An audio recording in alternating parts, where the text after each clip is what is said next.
Greetings, everyone. Welcome to another week of the Focus TV. This is officially season 6, episode 12. We're joined by Octavia Wyatt. We got Raymond Lyons here. I'm Wilson Tucker Jr. We got quite a bit to get through. If you haven't been aware of anything going on in the sports world, for the most part, I think we're going to accidentally touch on quite a bit, especially with today was official tag, no tag, wonderful, horrible game in the NFL. We get to some of that as it pertains to the NFC East. Ray's going to provide you with what the Wizards have been up to as we head down the stretch of the NBA season. College basketball, look, it's postseason time. The women have already had their conference tournaments. The men, they're heading up into them this week. DC United had their first road game of the season. Let you know how that goes a little bit later. And we're going to end with some fun topics for rapid fire because people always find an interesting way to have headlines, and the NFL is going to NFL anytime it has opportunity to NFL. So, Octavia, we'll start with you. What's going on in NFC East this week? Yeah, so like you stated, today was the official franchise tag date. You either had to franchise tag them by 4 p.m. today, or you have until the league start date of March 15th to re-sign any pending free agents. So there was a lot of stories about who got tagged, what type of tag they got, non-exclusive versus exclusive, who didn't get tagged, who got re-signed. So I'll start in the NFC East because that's what we do. Not too much has changed as far as in the NFC East. There is some notable things happening in the NFC East. The Washington Commanders we talked about last week, they placed their non-exclusive franchise tag officially today on Deron Payne. So he is set to earn $18.937 million on that tag. So he is set and ready to go unless they're able to renegotiate, which most teams are trying their best to do. They want to renegotiate the terms so they don't have to play the whole year in the franchise tag. But that was pretty much all they got going on as far as franchise tag day. They also did have some notable well, I don't know if you want to call it notable, but they did have some re-signings that they did as well. They also re-signed linebacker David Mayo to a 1-year extension. So they're keeping him around for another year as well. But outside of that, not too much movement right now. Again, the league year doesn't start until the 15th. Also, for the Dallas Cowboys, they did have a little bit of news. The Cowboys placed their non-exclusive franchise tag on Tony Pollard. Pollard made his first Pro Bowl this last season after logging 1,378 total yards and 12 touchdowns. And he is set to earn $10.09 million on the tag. At this point now, we need to figure out what are they going to do with his counterpart, Ezekiel Elliott. So that will be the next thing coming up, figuring out what is going to happen in that aspect for them. But like I said, outside of that, not too much has really gone on with him. He did receive the non-exclusive tag. I'm not sure if I said it that way or not. Then the Philadelphia Eagles, they have not franchise tagged anybody and probably is the team that has the most pending free agents, I believe. I have to double check it. The most notable news is that they are not expected to tag because the one player that a lot of people thought that they would franchise tag would be CJ Gardner-Johnson, but he is not expected to be tagged. Or any potential free agent ahead of the deadline. They have until next week, of course, to work out potential long-term deals with CJ Gardner-Johnson or anybody else that's going to be a free agent. I believe Javon Hargrave, Bradbury. It's a lot to name. So they'll have a lot of work to do between now and next week. And it'll definitely be interesting to see who they're able to negotiate to keep and who they're willing to let walk out the door. That's why I wish we would have won the Super Bowl because all this is going to happen now. But I digress. And then last but not least, in the NFC East, probably the most news that happened for the NFC East was the New York Giants re-signed Daniel Jones on a 4-year, $160 million contract with $82 million of it guaranteed. I have my own thoughts about that. I mean, that's $40 million a year for Daniel Jones, but New York does New York things. I'm not that surprised. Although I say I'm a little surprised because they got new leadership. You would think David Gettleman is still up there at this point. That's how it seems, but I mean, we all know if you don't have a guy at quarterback, it's definitely difficult to win in this league. I'm just not so Daniel Jones is the guy. But I mean, he did have a decent season last year. But again, it's really hard to tell because he had a decent season last year. He threw 15 touchdowns, and you're like, is that worth $40 million a year? But then on the flip side, you say, he didn't have great wide receivers. He didn't have great personnel outside of Saquon. So what if he puts some more around him? Is he going to be able to do that? But I mean, at this point, you're tied to at least $82 million guaranteed and $40 million a year. So we'll see what happens with that. Probably the biggest reason that they were so eager to sign him was because they knew that if they didn't sign him, they had to use a franchise tag on him or Saquon Barkley. So they were able to get the deal done with Daniel Jones, which then allowed them to put the non-exclusive franchise tag on Saquon Barkley. He is also set to earn $10.091 million on the tag this year, unless they come to some type of agreement for him as well. We'll be interested if they can keep both of them, if they can keep both of them happy, because I'm sure Daniel is happy as of now, but I don't know if Saquon's going to be too happy making $10 million, but we'll see. So that's pretty much all that happened in the NFC East, but there were some other notable things that happened around the league that I'll just touch on quickly. Probably the biggest thing that's not in the NFC East is the Ravens officially placed a non-exclusive franchise tag on Lamar Jackson. We're going to talk about that later too. Yeah, he's set to earn $32.416 million if he plays on the tag in 2023, which a lot of us don't know if he will. Being in the non-exclusive, there are a lot of teams that are probably going to be out there looking to make him an offer and see if the Baltimore Ravens can match it. So that is probably one of the biggest stories to keep an eye on. Also, the Raiders placed their non-exclusive franchise tag on Josh Jacobs as well. He's also set to earn $10.09 million on the tag. You don't know, all the running backs are going to get the same thing because it's an average of the top 5 earning running backs in the league averaged out. So it all averages out to $10.91 million on the tag. And the Jaguars also officially placed the non-exclusive franchise tag on Evan Ingram, former New York Giant, who definitely had a better career, a better season than he had in New York. I don't know if it was a change of scenery or what. He generated a career high 73 receptions for 766 yards with 4 touchdowns.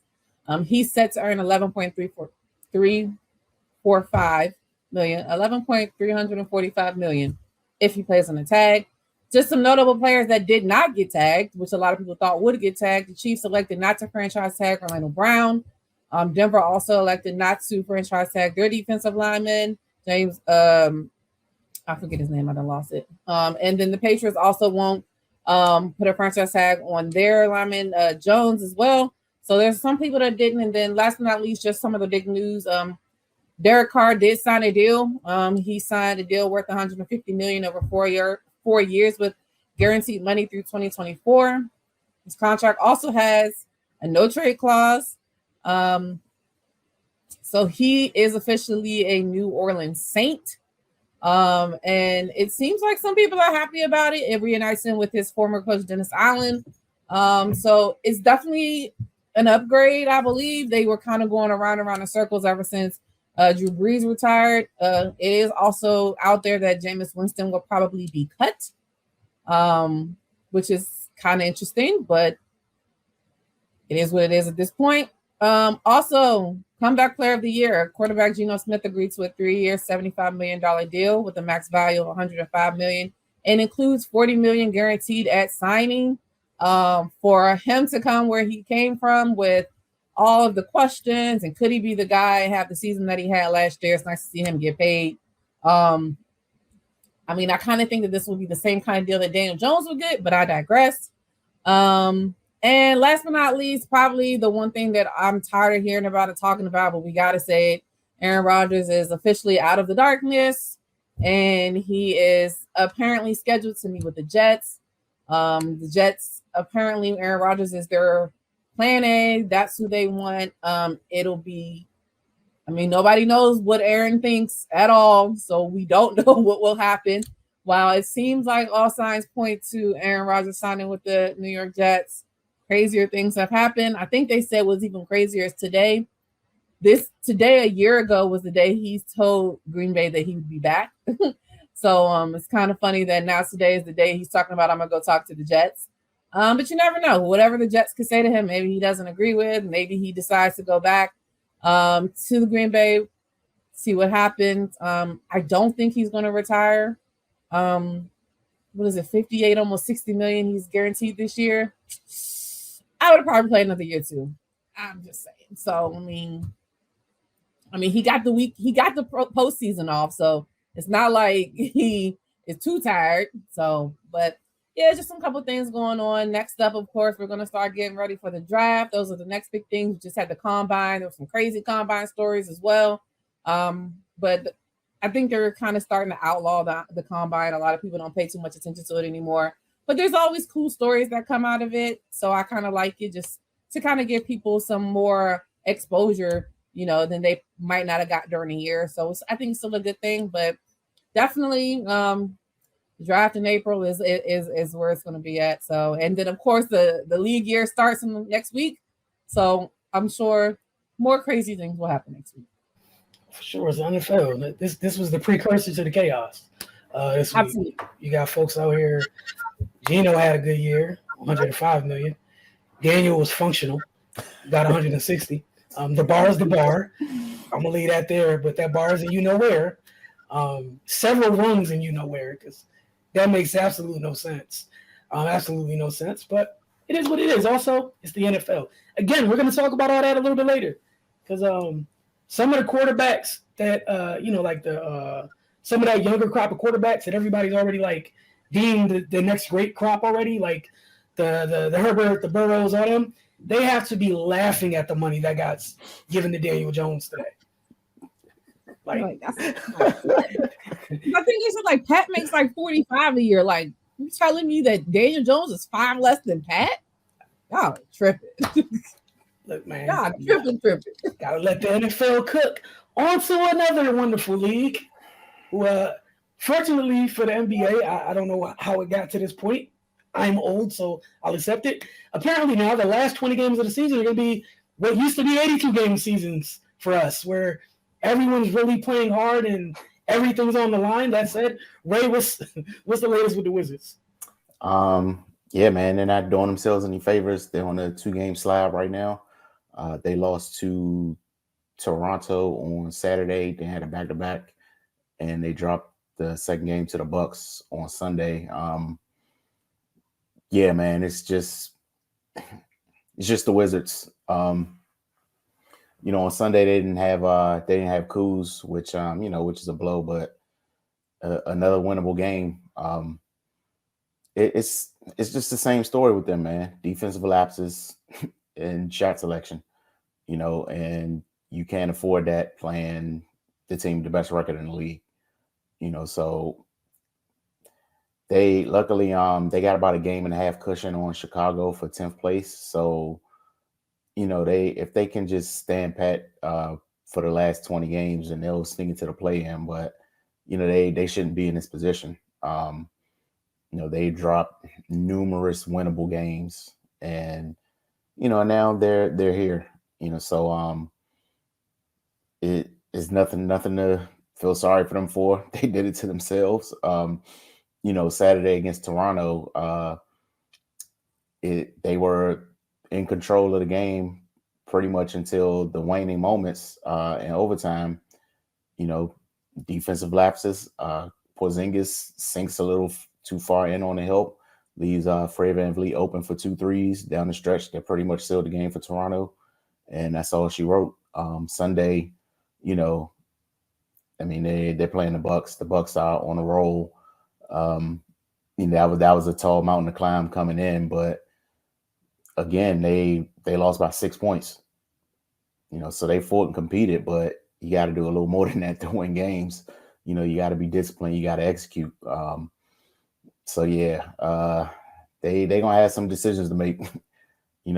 Summertime could get a little crazy for them as well. But as Wilson says, they chose to be here. They could have pushed that button a long time ago and been in a better spot. But we're here now. Can't cry over spilled milk. With them, you just don't know which team you're going to get. And that's even through the course of one game. Like they'll spend 2 quarters looking like a functional basketball team and then come out at halftime and completely fall off a cliff. You know, that's I think I joked the other day. It looked like West had gained some weight and got a few more grays in his beard. I don't blame him. Because it's that's a tough job to have at the moment. But yeah, man, like talent isn't the issue. You know, it's they're losing games from the neck up. You know, and especially if they're looking to do anything in the postseason, that's going to have to be rectified. But it's not going to be rectified in the next 20 games. So, you know, you got to look to the future for that. But yeah, man, here we are. They're sitting in 10th. Like I said, they're a game and a half above Chicago, who who isn't doing too well themselves. So they should be able to hold them off unless, you know, something drastic happens. But yeah, it looks like the play-in is their destiny. And you know, once they get into that area, who knows what could happen? They might be lucky enough to play themselves into a first-round loss. So, you know, we'll see, man. They're actually playing Detroit right now in the third quarter of that game. They're down 67-59. You know, and at the position they're in, and to be down 8 in the third quarter against a team like Detroit just kind of tells you what space this team is in right now. Like this should be one of those, you know, where you're coming down the stretch, you'll be like, all right, we got to get this win. You know, they had 2 tough opponents. They split a home. They split at home against Toronto, and then drop one to the Bucks. You should be licking your chops to play a team like Detroit. But honestly, the Wizards aren't in a position to be looking down at anyone. But yeah, you know, we'll see how the rest of this game goes, and hopefully we got good news on Wizards Outlook later on. Yeah, we shall definitely see, because not to mention this, Detroit's, you know, it's a lottery team. Like that's no harm in saying that. They're also like hurt tonight. Their side of the injury report looks like the Niners in the NFL any given Sunday. Like it's full. All right. Like I make jokes about my team. All right. That injury list is usually heavy populated. Meanwhile, for the Wizards tonight, they're only missing Monte Morris. Why are you down to the Detroit Pistons as James Wiseman catches a lob? Another story, another day. We're going to take our first break. When we get back, college basketball, I'll be filling in for Cardell. So going to start off with GW, then get to Maryland Women's. And then, you know, after that, little DC United. So rapid fire to close things out. You're watching the Focus TV. Again, take our first break. We will return shortly.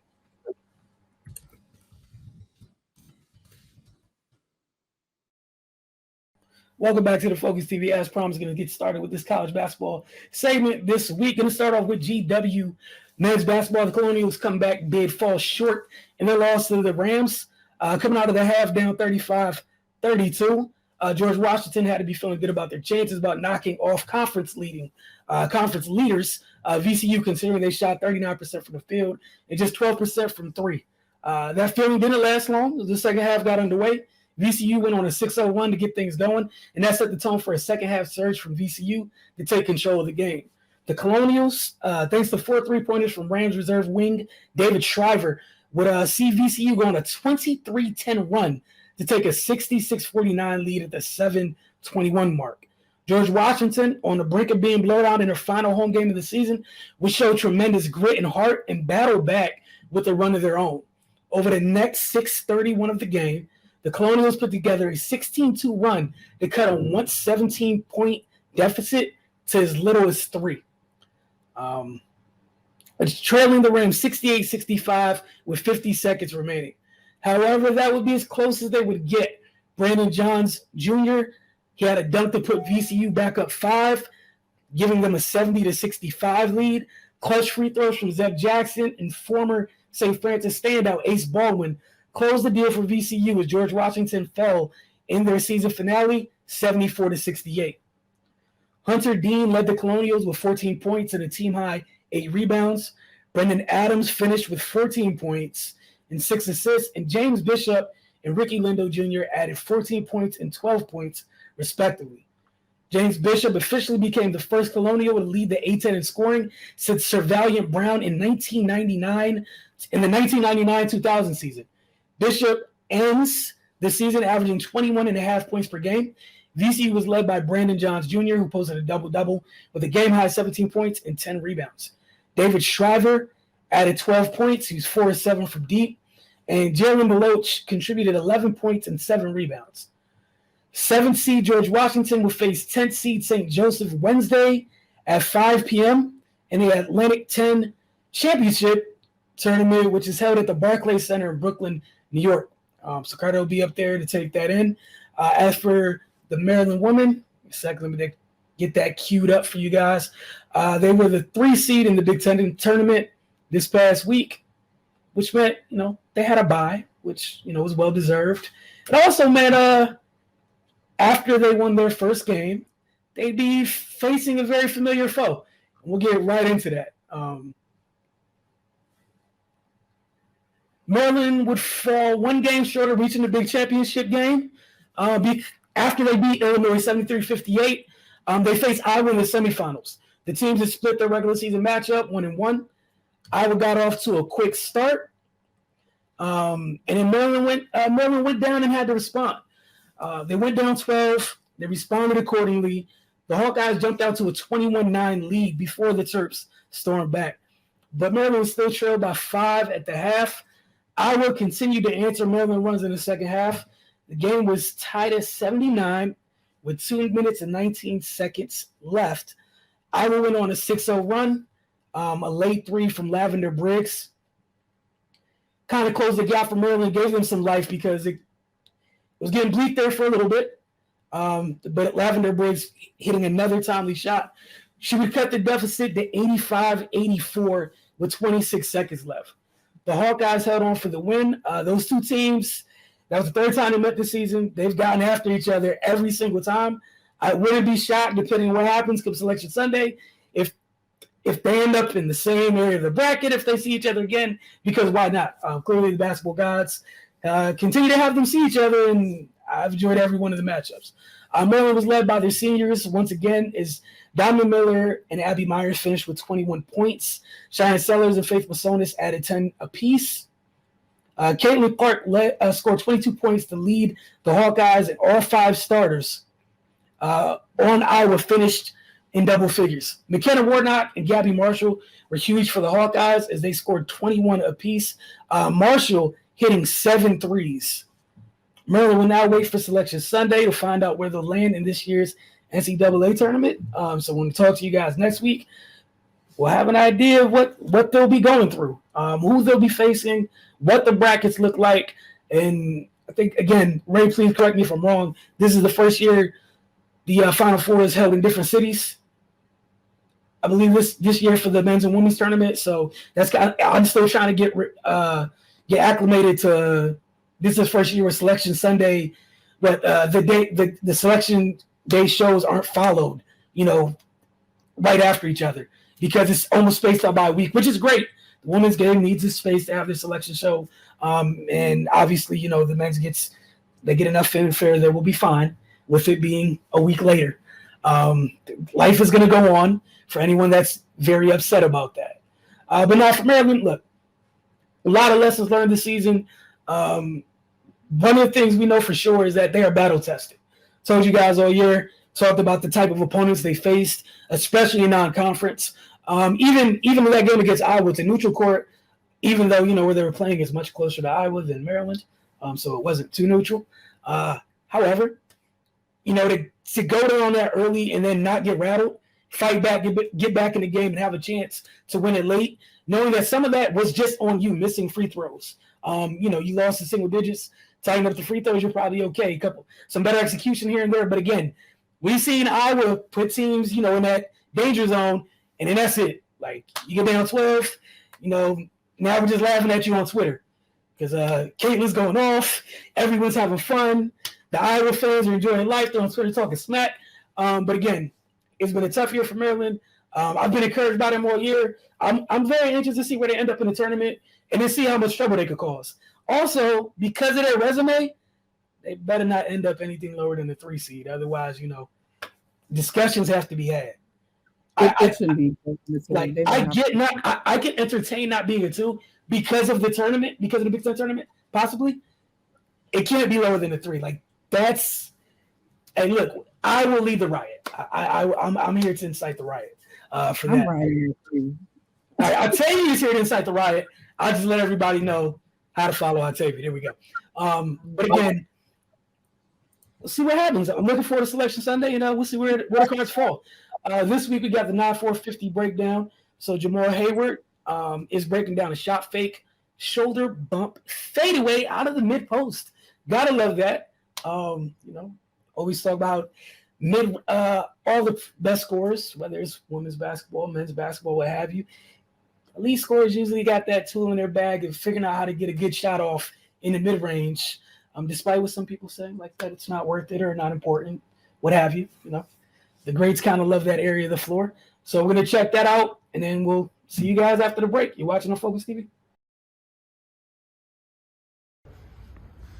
So once I get the pass from you, I want to lead with this left foot into the inside, okay?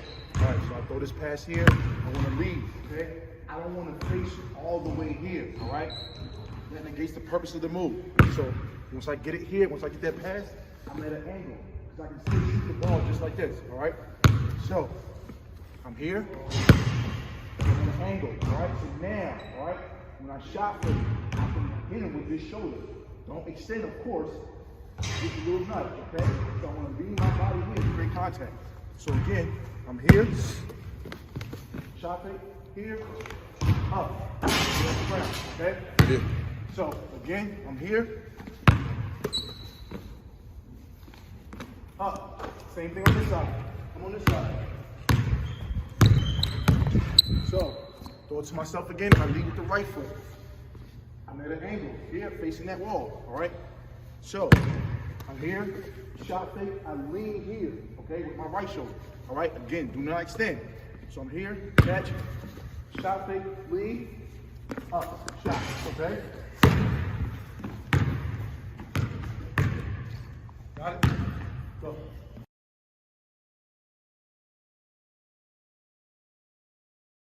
Welcome back to the Focus TV. All right, I'll get you guys updated with DC United. It was their second game of the year. This one was a road game. So, they went to Columbus to take on the Crew. They would fall in the row, 2-0. Both goals would come in the first half. Unlike the first week of the season, DC United was not able to rally in the second half. Lucas Zelarayan had a brace. He scored in the 10th and 44th minute. The Crew were coming off an opening season loss to Philadelphia, in which they lost 4-1. So they were looking for get back. As you guys can see, that goal from Zelarayan. When the replay comes back, one thing talk about for forwards and soccer, talk about a turn. This is a beautiful turn right here. Feel bad for the DC United defender, but this is a textbook turn. As soon as we get the replay, that's taking so long. Here we go. Zelarayan is right here in the box, right here. Look at this turn. It's easy money, far post, put it away. That's why he's so freaking dangerous. And shout out to Cucho who found him with the pass. DC United did have several chances in the first half. They just weren't able to capitalize. Some of their better chances came off of set pieces and corner kicks. The ball got played into the box. They were creative with some of their setting up some of the services into the box on their corner kicks. They just weren't able to finish. Got several headers. They just couldn't land it on frame. Here's one of them right here. A defender standing on the goal line knocks it off the line, but it's a very serviceable ball put into the box right there. Got an opportunity, got to capitalize. You guys saw the glancing header, trying to get that to go to the back post. They just couldn't. Another corner, playing this one short. Back post headed to the middle, and goalie makes a save. The Crew's second goal came off a nice ball from Alex Matan, who found Zelarayan in the box. He'd gotten away from Paulson, collected the ball, and fired a shot that fell right under the bar to put his team ahead by 2. In the second half, there were several key changes for DC United, but like the first half, they just weren't able to connect. Of note, though, they did sign former DC United player Yamil Assad, who last played here when his coach was his teammate. Yamil is somebody who plays in the midfield, very versatile. Comfortable playing out wide. Right now, I know we've seen Chris Durkin play out wide. Yamil's probably a little bit more natural in that role, possibly. So we'll see how that goes as Yamil gets fit. But again, they're 1-1. We'll see how things go. It's a long season. In terms of what's next, they're here this weekend. They'll be hosting Orlando City this Saturday at Audi Field. All right, on to rapid fire. I told you guys we're going to talk about the whole Lamar Jackson thing, so let's get to it. Lamar Jackson is available to any team that can sign him to a contract and is willing to give the Ravens 2 first-round draft picks. The Ravens put the non-exclusive franchise tag on Lamar Jackson today, as Octavia shared earlier. That means Jackson will be free to negotiate with other NFL teams and can sign an offer sheet with any team that makes him a contract offer to his liking. Once he signs, the Ravens will have the option of either matching the offer and keeping Jackson or declining to match the offer and taking the other team's 2023 and 2024 first-round draft picks. Jackson could also sign the one-year franchise tender and stay with the Ravens for a guaranteed salary of $32.4 million for the 2023 season, and then hit free agency again the following year, or get franchise tagged once again, aka the Kirk Cousins. If the Ravens had put the exclusive tag on Jackson, it would have guaranteed him a salary of $45 million for the 2023 season and would have prevented other teams from signing him. For all the Ravens talk that they are 200% committed to bringing Jackson back, the reality of giving him the non-exclusive tag is that there's a real chance he won't remain in Baltimore. Jackson is about to hit the open market, and he may be playing elsewhere this year. One thing of note, since that news was announced earlier, just being on the wonderful Twitter machine, a bunch of QB-needy teams, reporters have come out to say, per their sources, that those teams are not interested in Lamar Jackson. You got folks like J.J. Watt and Tyrann Mathieu like, hey, something doesn't make sense. A.K.A. Danny Dimes just got paid. Derek Carr just got paid. Y'all saying y'all don't need quarterbacks, but this guy, nobody's interested in. Obviously, it's a week before, as Octavia said, the new calendar year. We'll see what's going on. So and the only reason I was bringing that stuff up because you got folks out there already talking about the NFL doing what they do best, possibly alleged collusion off the early. They ain't even let 24. It's been 3 hours, actually 4.5 hours, because the deadline was at 4 p.m. Eastern, and we already got collusion talks. And if I was one to carry water for the NFL, I don't know how much room I'd have to go try to carry my water. That's a whole lot of explaining to do. But Octavia, we'll start with you. Just your thoughts on all of it. That Lamar finds himself in this situation. Baltimore, who's been highly touted as one of the league's better franchises, blah, blah, blah, blah. Yeah, it's a lot. The collusion thing I didn't even think of, but I definitely saw all the reports, like the Falcons said they weren't going after him. I think they said the Panthers said they weren't going after him, like all these teams. And it does kind of make you think like all the owners got together and was like, look, we'll do. Because like when it comes down to the franchise tag as far as exclusive and non-exclusive, I personally think that they gave him the non-exclusive to let him go out there and test the waters, try to see somebody's going to give him what he wants. When he doesn't find it, he comes back and they sign him to their version of a reasonable contract.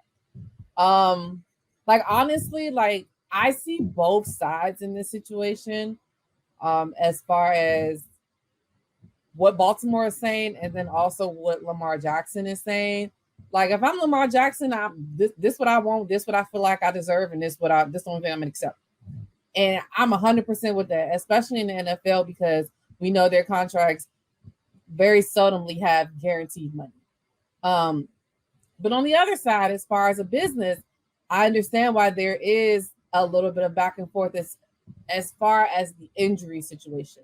Outside of that, I don't understand why we're not signing him to a deal. But then you have the whole Deshaun Watson situation, which I feel like is really the big thing that's thrown a monkey wrench in all of this, to be completely honest. To see what Deshaun Watson got, and Lamar Jackson is like, I'm 26. I've never been in trouble. I've already been an MVP. We've gone to the playoffs every year that I've played. Like when I play, we win. When I don't play, we lose. Like, how much more do you need for me to tell you that I deserve X, Y, and Z? especially with all of the talk in the offseason. They talked about how much, Lamar's not that great of a quarterback. These anonymous sources and anonymous coaches and everything. And to see him still play even last year without having a guaranteed contract this year, and then put his body on the line and get hurt, but get hurt by doing the thing that they want him to do, which is stand in the pocket. He didn't even get hurt as a mobile quarterback, the thing that they keep saying. So I honestly do think they need to come to some type of middle ground. I think the hard part for at least me on the outside looking in is that we don't 100% know numbers. We don't 100% know what was offered, what was declined, or anything. I think Lamar not having a quote-unquote true agent is another barrier in the situation of how they're used to doing things. But at the same time, there's always going to be one person that comes up and bucks the system and could change the system for better or for worse. You never know. So that could be this situation with him not having a traditional agent, although I do believe that there has been players in the past who haven't had traditional agents as well, but I don't know if they've been on the caliber of player as Lamar Jackson is. But I just think it's very interesting. Like I personally, I don't know what the guaranteed number that he's looking for. And I think that's my biggest thing, because even, we talk about the Daniel Jones situation, he's guaranteed 82 mil, how much guaranteed money is Lamar looking for? And I think, we've heard reports of stuff, but I don't really know what's true and what's not true at this point. Honestly, it ain't my team, so I'm just sitting back and watching and trying to figure out what happens. As long as he stay in the AFC, don't bring your ass over here to the NFC. Keep your ass over there. Don't bring because don't you travel down 95 and try to go to Washington? We ain't got time for that in the NFC East. Keep your ass in the AFC. I'm good, but it's definitely a story that I feel like is. It's been a story since last year, and it's a story again this year, and it won't stop being a story until he signs a deal. So I'm just interested to see how it works out, but it's definitely a lot of things. I don't know exactly the word I'm looking for, but it's a lot of things that's happening in that situation. Right. Yeah, this just appears to be a whole bunch of foolishness, man. Like Octavia said, man, I don't understand why it's not a foregone conclusion that he just gets what he wants. What do you expect to come out of this? And then they sign him to the non-exclusive. So if he hits the market and gets the contract he's looking for, and they end up matching it anyway, then this is all just a waste of time. And if you don't want him anymore, just trade him and move on with your life. But the seeming disinterest is very puzzling, because you got a chance to shoot your shot at one of the best QBs in the league. I think a lot of teams should be happy to take that opportunity, but we'll see how it plays out, man. But this is the way they're handling this is very unbecoming, and other players are seeing this, and I don't think they're going to want to play for them. You got a guy that's pretty much done everything for your franchise since he's been there, and this is how you operate. So we'll see, man. More power to him. Yeah, I think it's just hilarious. It's one of those, mess around, find out type things. You don't have to be here. You never did. You chose to be here, which is a hell of a choice. And then the whole way, we're watching other people get paid. Like Derek Carr just got 35 million. No knock to Derek Carr, but what you done? I'm not trying to be mean. I'm just.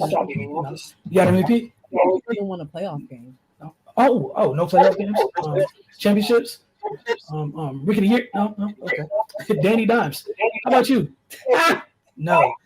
A coach just saved you. I've seen that story before. coach with good scheme makes quarterback useful. So I don't know. I think it's crazy. But we'll see what ends up happening. All I will say is that I'm not going to mess around with this.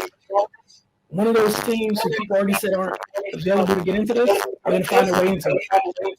And then people can be upset. That's why I wouldn't be shocked. You're going to mess around and someone's going to call your bluff. Again, and what's crazy is about all of this, y'all were ready to throw your souls away for Deshaun Watson with 70 charges on his neck just last year. We are all old enough to remember that. But this guy, now he's injury prone. The other dude was out of football for a year. Do you know what the Browns have to pay him this year? And it's fully guaranteed. Kirk Cousins is on his second fully guaranteed contract. Two of them, no disrespect to Deshaun, have not accomplished a tenth of what Lamar's done yet. What are we doing? Also, in a year, are y'all going to keep the same energy for Joe Burrow and them and Justin Herbert? Very interested in knowing that. Are we keeping the same energy? It's crazy, but I have a theory on what might happen, what might end up happening. But shout out to the Ravens. You're gonna mess around and find out. It's a nice way I can say, because even with the guarantees, like this reminds me of reminds me of a couple of contract disputes before in the NFL where people are like, oh, so and so wants this much money. We never heard it from that person. The people just ran with it. We don't know. We have no idea what they really want. And Lamar not having an agent means it's giving a lot of people leeway to say anything, and people just rocking with it. But again, to me, the craziest thing is y'all pay attention to how many players jump up and speak out because something doesn't add up. Like media, we can feel however we want. I'm not saying that's per se, but feel how you want. Fans, you can feel how you want. His peers are watching. His peers know what that dude is. Shout out to the NFL, man. And shout out to the Ravens. It's disgusting. You should not be here. As Ray said, very unbecoming of you. For all the good stuff, man, look, man, if he ends up in the Bay, I'm laughing at all y'all. Y'all deserve it. That's all I'm going to say. If it happens, they did it. They did it. Just y'all remember that. They did it. Ray, they did it. They never had to be here. Just some people going to look at them picks and be like, take them. Some people be like, what you want to get paid? Take it. That's what's going to happen. But going to this from one great quarterback to another. Here y'all go. The Giants quarterback Daniel Jones beat the clock according to multiple reports. The Giants and quarterback Daniel Jones have come to an agreement. Again, 4 years, $160 million with $35 million available through incentives. The full structure of the deal will bring more information on how long the Giants are truly committed to Jones as their starting quarterback. Jones gave them reason to. It's hard for me to read this with a straight face. Sorry. Jones gave them reason to think that he could lead the team to success during the 2022 season, and the Giants do not want to start searching for another quarterback this offseason. By the way, I think most of it is the Giants picked 25th in this year's draft, and the quarterbacks will be gone. That's how I would take it, but I'm mama business. Ray, we'll start with you, and then we'll go to Octavia. What y'all think about Danny Dimes? Hey, look, man. I'll never be mad at somebody getting their money. Hey, if they laid the contract down in front of you and all you had to do was sign it, hey, man, I can't argue with that. But committing to Daniel Jones as your guy is it's crazy. No disrespect to him, but I mean, he just don't seem like that tier of quarterback to me. If I'm wrong, I'll shut up. But yeah, that's a hefty price tag for Daniel Jones, man. Then he's tying up so much of your cap money, you can't really maneuver around him to give him a supporting cast. So, hey, man, I'm not paid to make those decisions. That's what they decided to do. More power to them. Hope it works out. And if it doesn't, then everybody's going to be revisiting this decision. But yeah, man, that's where we are. Yeah, that's tough. Like Octavia said, I would assume, with them changing leadership and decision makers, that it will be kind of a, what did my man say on Inglourious Bastards? When there's a change in regime, it's a duplication of efforts. Yeah, we start from scratch, buddy. You got to do this again, man. Like, and if they go back in and he produces again, then he got a little more leverage under his belt. But just to give him that off the break, off of one decent season where they made the playoffs compared to everything he did before that, and they landed on $40 million a year. And then we got this situation in Baltimore. Yeah, something ain't stirring the Kool-Aid, man. But yeah, good luck. Yeah, Ray, I don't know what the Giants are on. Don't have the first round pick is the 25th overall pick. I could think of several other ways to go about this. Is Daniel Jones significantly better than Jacoby Brissett, Jameis Winston, all these guys in free agency? I don't know if I feel that way, but shout out to the Giants and their brass. Like you said, we don't get paid to make those decisions. That is on them. This should be a fun one before we close out.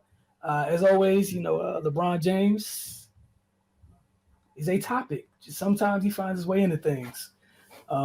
This one should be fun.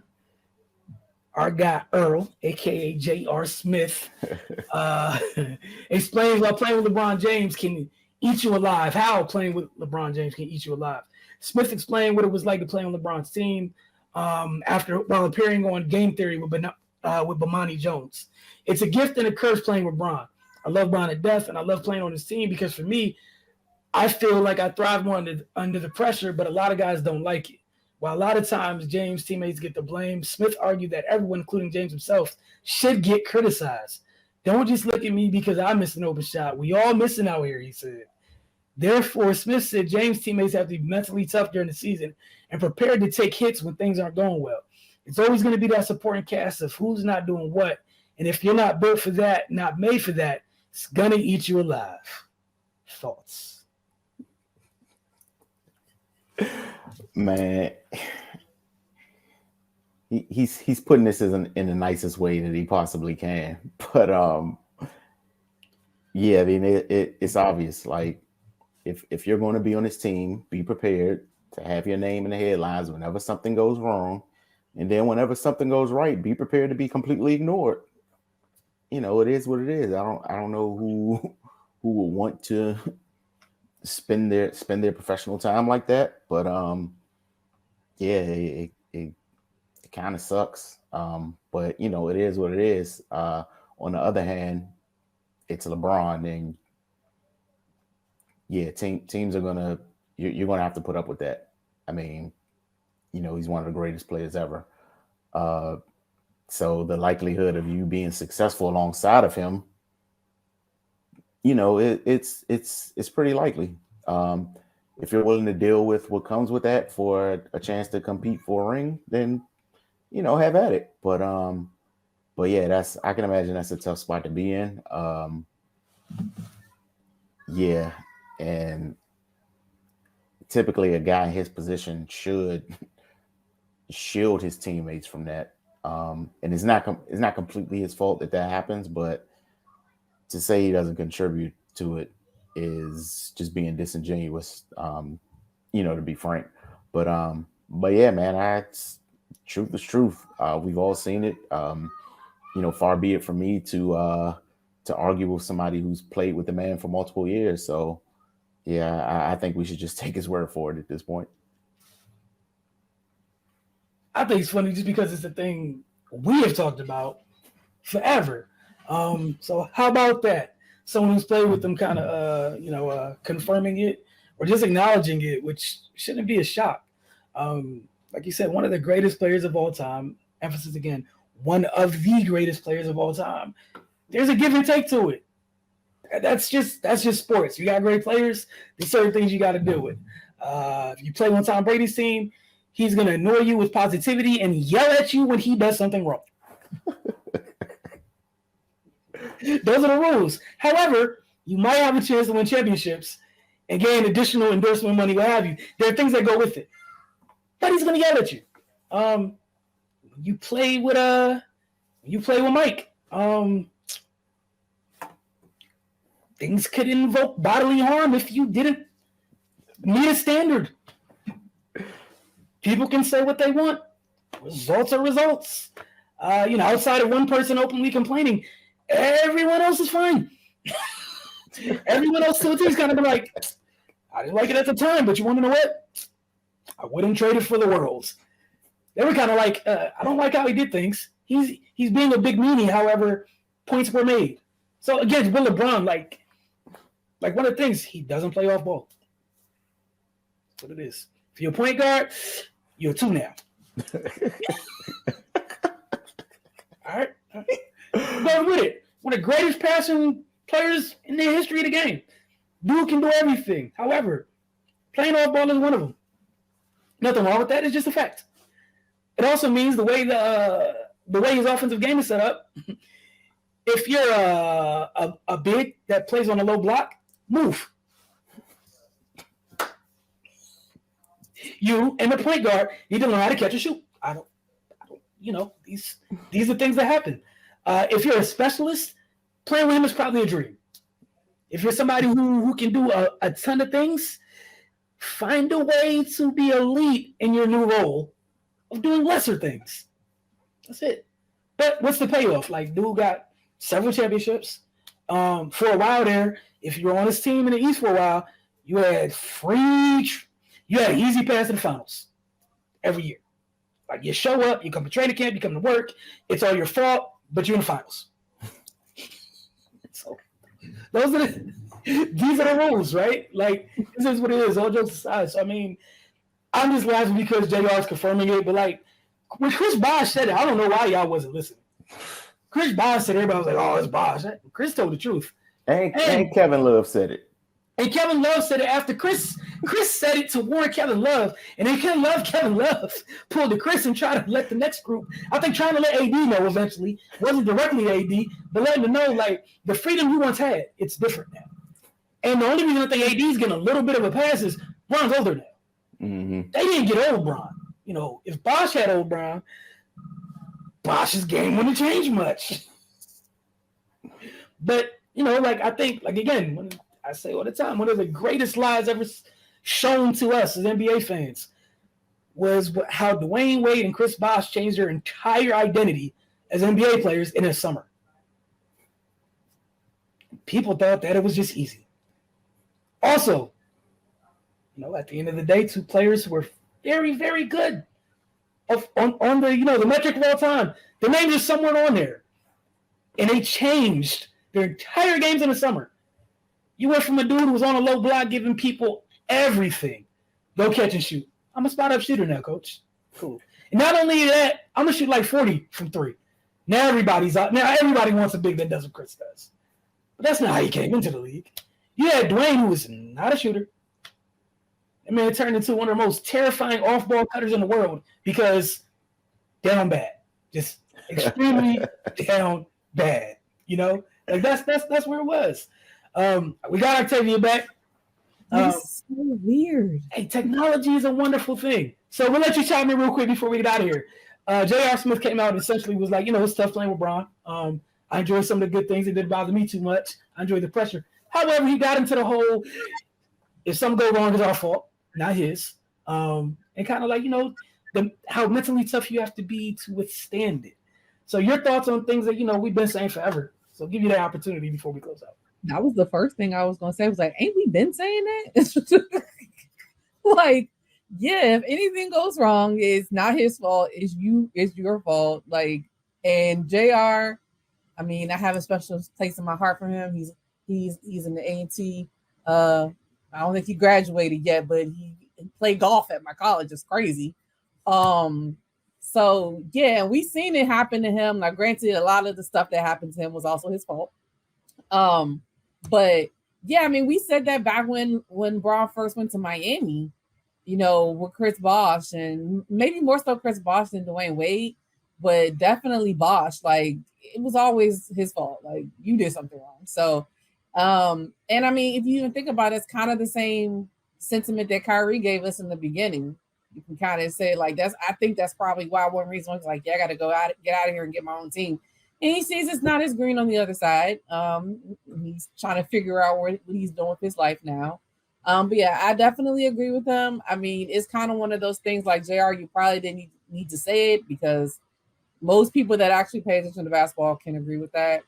Outside of LeBron stands.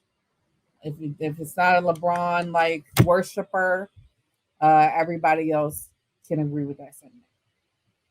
I think everyone can agree with it. Everybody sees it. Just accepting it is another thing. But like you said, the witnesses are a special group. It is what it is. I want to thank y'all for tuning in this week. We'll see y'all next week, probably with the full team back. Can't wait to discuss. We'll be heading into it's pretty much tournament time. The madness begins next week. By the time we see you guys, I will be heading into that weekend of it, and then the NFL's March Madness, aka free agency. We talked about what some of these crazy teams already out here doing. Let's see how some of these other teams who didn't speak up today feel in a week when the new year starts and a Lamar Jackson's available. We'll see what happens. Tune in on our Roku channel every Wednesday morning at 9 a.m. Show's usually up by then. If you got a Roku television or device, all you got to do in the search box is type in the Focus TV, double tap OK, and it adds the channel. If you're a local resident in DC, you can watch on DC TV Friday nights at 10 p.m. Saturdays at 4:30 on your DC TV. If you're outside the area, you can also watch on the website at dctv.org. Y'all have a great week, and we'll see you soon.